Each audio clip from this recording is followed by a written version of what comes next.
पहिलं काम. जात, धर्म, पंथ, प्रांत, भाषा, खाद्य संस्कृती हे सगळं तुम्ही कसा द्वेष पसरवतात हेच एक उत्तम नमुना असतो. कोणी वरण भात खावं, कोणाला खिचडी खायची असेल तर खिचडी खावा, कोणाला कोळंबी भात खायचा असेल तर कोळंबी भात खातील. आज तुम्ही याच्या देवीला गेलात, एकविरा आईच्या देवीला, तर कोळी लोक काय नैवेद्य देतात?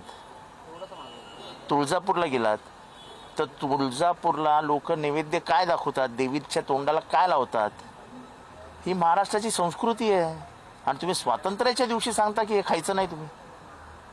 आणि मी अजूनही सांगतो, हे जे सांगते की 2018चा 2018 नाही 1988चा हे आहे, त्याच्यामध्ये फक्त लिहिलं आहे की शासनाने सल्ला दिलेला आहे आणि त्याच्यानंतर जे बदल झाले ते 2014 नंतर केलेत.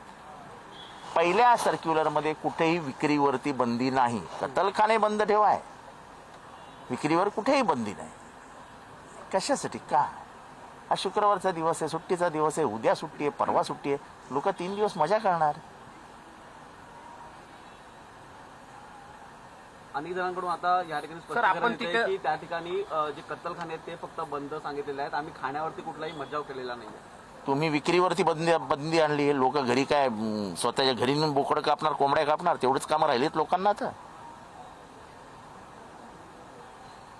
खाटीक समाज रस्त्यावर उतरलेले. नाही अहो, हे होणार ना. तुम्हाला हेच हवं आहे. तुम्हाला जाती जातींमध्ये द्वेष पसरवायचा आहे, बाकी काही करायचं नाही. तुम्हाला भाजपकडून नौटेंची बाज आहे तर मला कोण काय म्हणतं ह्याला मी कधी किंमतच देत नाही. मला जे करायचं मी करतो. मी काय कोणाच्या जीवावरती माझं राजकारण करत नाही, कोणाच्या जीवावर मी माझं आंदोलन करत नाही. महाराष्ट्रामध्ये हे आल्यानंतर पहिला बोलणारा मी होतो की हे चालणार नाही म्हणून,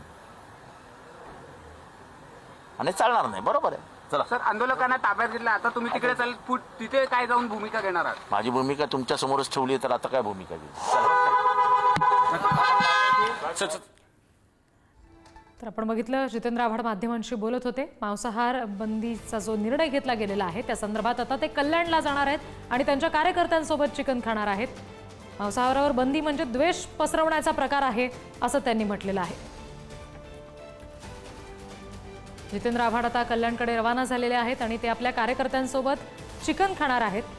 मांसाहार विक्री संदर्भातला जो बंदीचा निर्णय घेतला गेलेला आहे त्याबाबत जितेंद्र आव्हाड आक्रमक भूमिका घेत आहेत.